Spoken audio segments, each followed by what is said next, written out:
안녕하십니까? 2024년 5월 19일 제441차 감람산 기도회 다 같이 묵도하심으로 기도회 시작하겠습니다.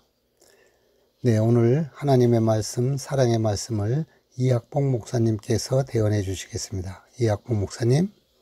네, 안녕하십니까.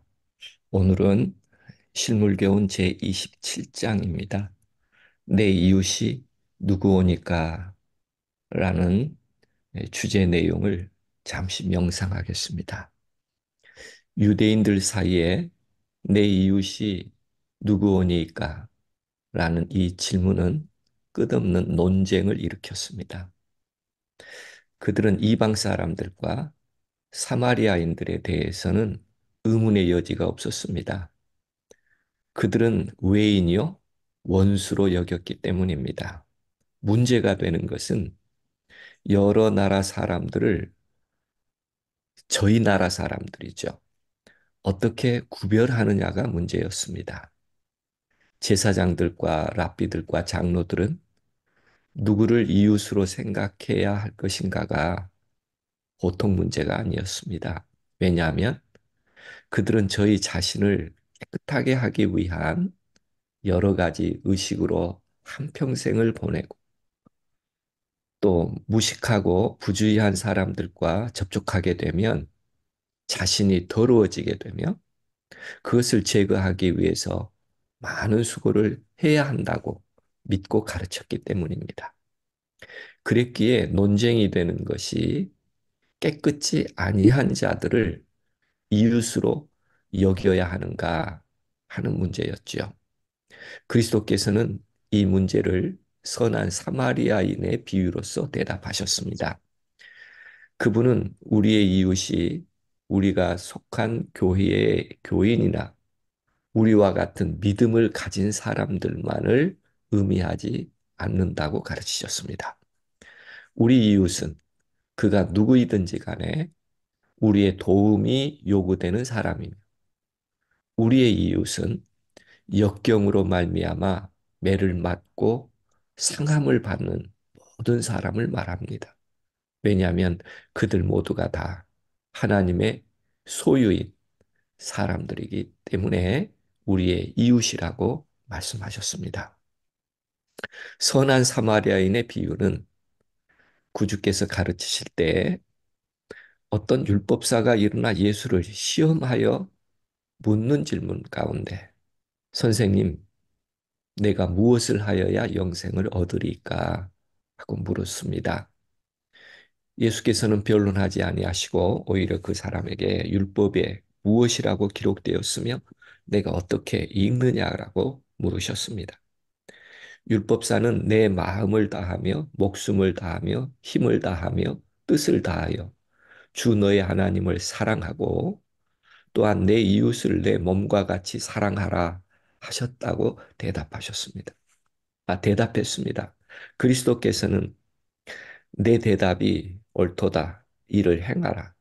그러면 살리라. 라고 말씀하셨습니다. 다시 말하면 영생에 대한 질문에 정확한 답을 주신 것입니다. 어떻게 살 수 있을지요? 율법사는 성경의 참 뜻을 알고자 하는 진정한 욕망을 가지고 그것을 연구해 왔던 것 같습니다. 그래서 그는 그러면 내 이웃은 누구오니까? 라고 또 하나의 질문을 던졌습니다. 예수께서는 청중의 마음에 기억을 새롭게 하는 한 가지 사실을 말씀하심으로써 이 율법사의 질문에 대답하셨습니다. 그 내용이 어떤 사람이 예루살렘에서 여리고로 내려가다가 강도를 만나매 강도들이 그 옷을 벗기고 때려 반 죽은 것을 버리고 갔더라 라고 이야기를 시작하셨죠. 그 강도 만난 사람은 귀중품을 빼앗기고 거의 죽게 된 채 길가에 쓰러져 있었습니다. 그가 그렇게 쓰러져 있을 때에 한 제사장이 그 길을 지나다가 많은 상처를 입고 피투성이가 된 채 쓰러져 있는 그 사람을 보았습니다. 그러나 그는 그에게 아무런 도움을 주지 아니하고 그를 보고 피하여 지나갔다라고 기록하고 있죠. 다음에는 한 레위 사람이 나타났습니다. 그는 무슨 일이 생겼는가 하는 호기심에서 발을 멈추고 그 강도 만난 사람을 자세히 보았습니다. 그런데 그는 그 일이 자기와 아무 상관이 없는 문제라고 자유하면서 그를 보고 피하여 지나가 버렸습니다.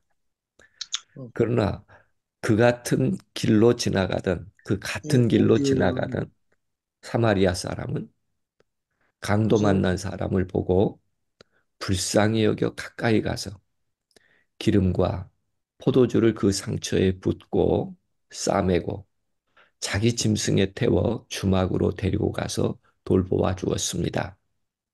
그리고 이튿날에 데나리온 둘을 내어 주막 주인에게 주며 가로되 이 사람을 돌보아 주라.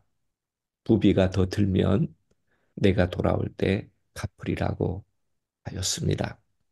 여기까지 말씀하시고 그리스도께서 내 의견에는 이 세 사람 중에 누가 강도 만난 자의 이웃이 되겠느냐고 물으셨습니다.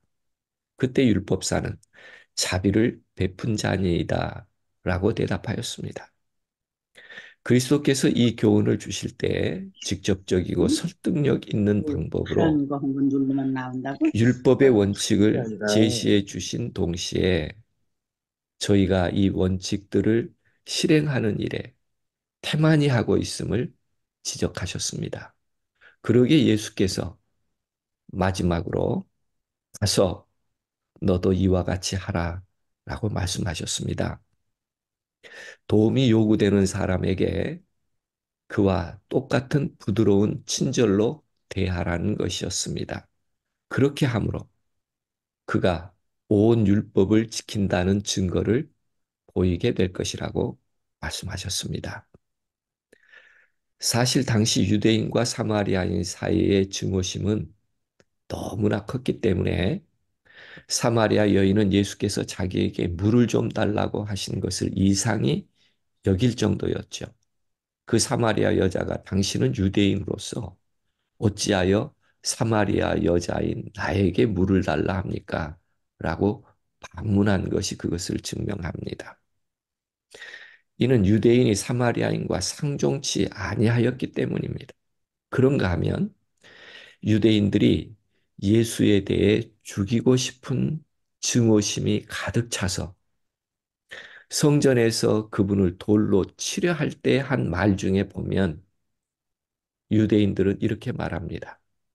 우리가 너를 사마리아 사람이라 또는 귀신이 들렸다 하는 말이 옳지 아니하냐?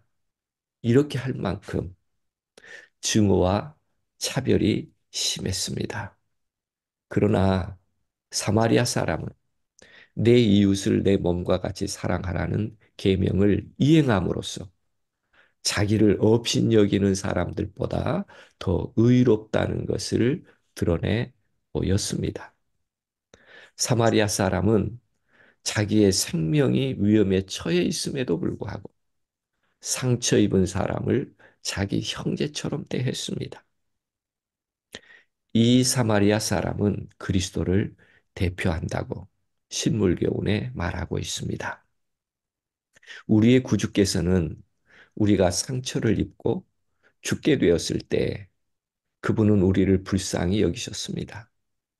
그분은 우리를 피해 지나가지 않으셨으며 우리로 속절없이 아무 소망도 없이 죽도록 버려두지 않으셨습니다.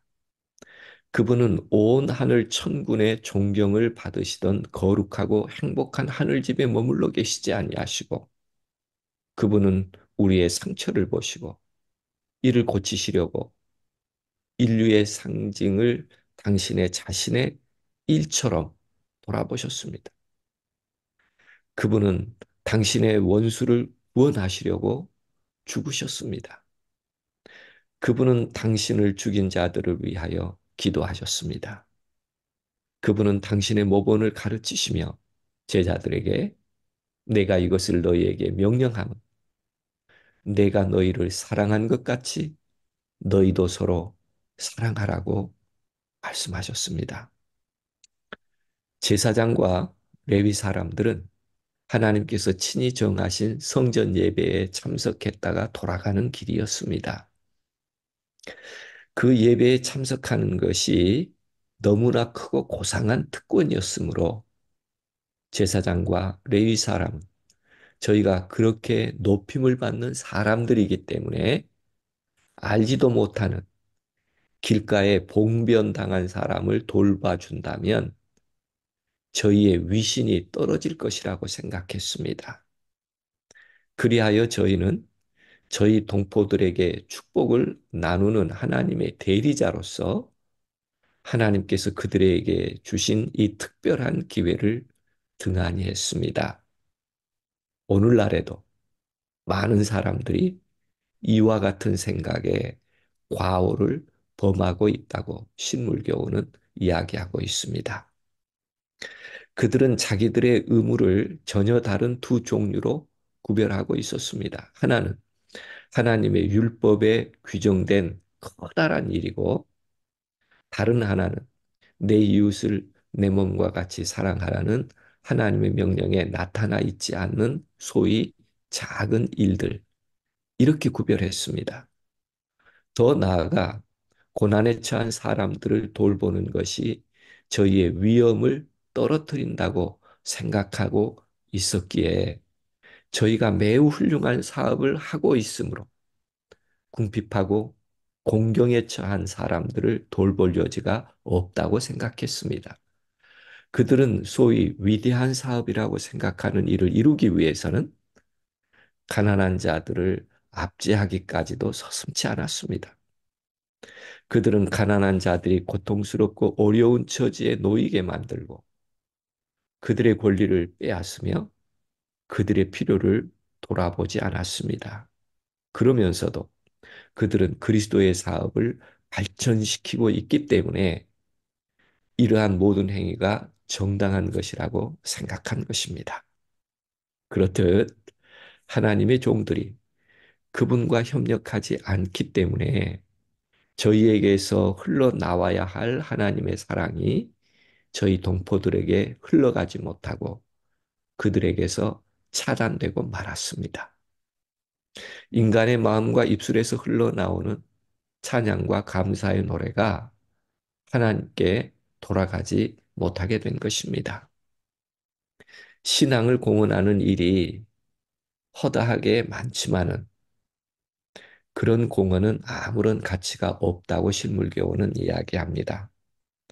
만약 우리는 그리스도를 따르는 자들이라고 주장할 수 있고 하나님의 말씀 속에 나타나 있는 모든 진리를 믿는다고 말할 수 있으나 우리의 믿음을 일상생에 실천하지 않으면 그것이 우리의 이웃에게 아무런 유익을 주지 못한다고 말하며 믿는다고 하는 우리의 고백이 비록 하늘처럼 높다 해도 우리가 그리스도인이 되지 못하면 그것이 우리 자신도 구원하지 못하고 우리의 이웃도 구원하지 못할 것이라고 말합니다. 올바른 모본이 우리의 신앙 고백보다 훨씬 많은 유익을 세상에 끼칠 것이라고 말하고 있습니다. 그리스도의 사업은 결코 이기적 행위나 이기적 마음의 생각에서 이루어질 수 없습니다. 그리스도의 사업은 압박받는 자들과 가난한 자들을 위한 사업이기 때문입니다. 그리스도를 따른다고 하는 자들의 마음 속에는 그리스도께서 가지셨던 부드러운 동정, 곧 그분이 당신의 생명을 버려 구원하실 만큼 귀하게 여기셨던 그들에 대한 깊은 사랑이 있어야 한다고 말하고 있습니다. 이러한 영혼들은 우리가 하나님께 바칠 수 있는 어떤 예물보다도 무한히 귀중한 것이며 궁핍한 자를 돌아보지 않고 낯선 사람의 권리를 무시하면서 외형적으로 위대한 사업에 온갖 정열을 기울이는 일은 하나님께서 시인하시는 봉사가 아니다 라고 신물교훈은 말하고 있습니다. 성령의 역사로 말미암아 일어나는 심령의 성화는 그리스도의 본성을 사람 속에 심는 것입니다. 율법에 대한 신앙은 그리스도께서 우리의 생활 속에 거하시는 것이며 곧 살아 움직이는 원칙을 말합니다. 이 신앙은 품성 속에 나타나 선한 일을 하도록 해주는 그리스도의 덕성이기 때문입니다. 사랑은 경건의 기초입니다. 사람이 말로는 아무리 공언한다 할지라도 자기의 형제들에 대해 이기심 없는 사랑을 갖지 않는다면 그 사람은 하나님께 대한 순진한 사랑을 가질 수 없다고 말합니다. 그러나 우리는 다른 사람을 사랑하려고 애쓰는 것만으로 결코 이러한 정신을 가질 수 없다고 말합니다. 오히려 필요한 것은 그리스도의 사랑이 우리 마음 가운데 있을 때 이와 같은 일이 가능하다고 이야기합니다. 자아가 그리스도께 몰입될 때에 사랑은 저절로 생겨나게 된다. 그리스도인의 품성의 완성은 다른 사람을 돕고자 하는 생각이 마음속에 계속해서 일어날 때, 곧 하늘의 햇빛이 마음에 충만하고 얼굴에 나타날 때에 이루어진다. 우리는 그리스도께서 두루 다니시며 선을 행하시던 것이 자연스러웠던 것처럼 궁핍한 자와 고난당하는 자들에게 봉사하는 것이 자연스러워질 것이라고 말하고 있습니다. 그러므로 오늘 우리 마음속에 선을 행할 것인가에 대한 생각보다 내 안에 그리스도께서 사랑으로 임재해 계시는가를 한 번 더 생각해 보며 우리 삶 속에 그리스도께서 거하실 수 있는 삶으로 늘 사랑의 주님을 우리 마음속에 사모하고 사랑하는 일이 계속 되어야 할 것입니다. 우리는 다른 사람들의 슬픔과 고통과 괴로움을 미리 예상해야 하며 우리는 높은 자나 낮은 자나 부자나 가난한 자를 막론하고 그들의 기쁨과 염려에 동참할 수 있어야 한다고 신물교훈은 말하고 있습니다. 그 대상이 어떠느냐와 관계없이 초라하거나 무뚝뚝하거나 무례히 행하거나 그들 모두가 다 하나님의 소유물이라는 것을 생각하며 하나님께서 저들을 위하여 값으로 피로 사신 바 된 귀중한 존재라는 것을 인정하면서 마음으로부터 존중해 주기 시작할 때 그 사랑의 행위는 진실로 자연스럽게 나타날 수 있다고 얘기하고 있습니다. 그렇게 할 때 그 모든 순간에 하나님의 천사는 우리와 함께 할 것이라고 약속하고 있습니다. 우리가 이 일에 종사할 때 사람의 눈에 보이지 않는 동반자들을 갖게 됩니다. 상해를 입은 사람을 보살펴 준 사마리아 사람 곁에는 하늘의 천사가 모여 있었습니다. 하늘 조정에서 내려온 천사들이 자기 동료들에 대한 봉사를 통해 하나님의 사업을 수행하고 있는 모든 사람들의 곁에 서 있다고 말하고 있습니다. 그런가 하면 마지막으로 그분은 우리 속에 하나님의 품성의 특질, 곧 동정과 긍휼과 사랑이 개발되기를 바라시는데 우리가 이러한 봉사 일을 받아들임으로써 또 실행함으로써 하늘 조정에 들어갈 자격을 갖추게 되고 우리 자신이 그리스도의 학교에 입학하게 되는 것이라고 말하고 있습니다. 오늘 다시 한번 율법사의 질문, 내 이웃이 누구오니까? 라고 질문하셨을 때 예수님께서 정확하게 비유를 통하여 말씀해 주셨고 너희도 가서 그렇게 행하라. 그리하면 살리라 라고 말씀하셨습니다.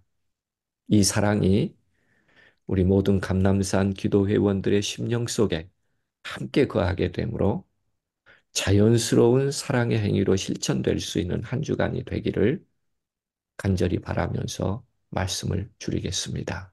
네. 하늘에 계신 우리 아버지시여, 오늘도 감람산 기도에 임재해 주시고 회원들의 삶을 기도로 이끌어 주셔서 진실로 감사를 드립니다. 이 기도 시간에 기도회원 모두에게 우리 하나님과 함께하는 거룩함이 그리고 평화로움이 함께하기를 간절히 기도합니다. 선히 인도하여 주시옵소서. 저희에게 사랑의 하나님으로 다시 임재하여 주시옵소서. 성령의 임재를 구하오니 순종하는 마음도 더하여 주시기를 간절히 기도합니다. 우리의 시선이 오늘도 불쌍한 이웃들을 바라보게 하시고 사랑을 실행하게 하시고 이웃을 사랑으로 은혜로 섬김으로 우리 주님을 섬기는 저희가 되게 하여 주시옵소서. 오늘도 감람산 기도의 제단에 드린 모든 기도를 주님 들으신 줄로 믿습니다. 가장 유익하게 응답해 주실 줄로 믿습니다. 한 주간 도울 수 있는 이웃이 더 많기에 한 주간 하나님을 더 기쁘시게 하는 간절한 기도와 실행하는 사랑의 실천이 있기를 구합니다. 저희를 그렇게 인도해 주실 줄 믿고 감사하오며 사랑의 주님 예수 그리스도의 이름으로 간절히 기도드립니다. 아멘.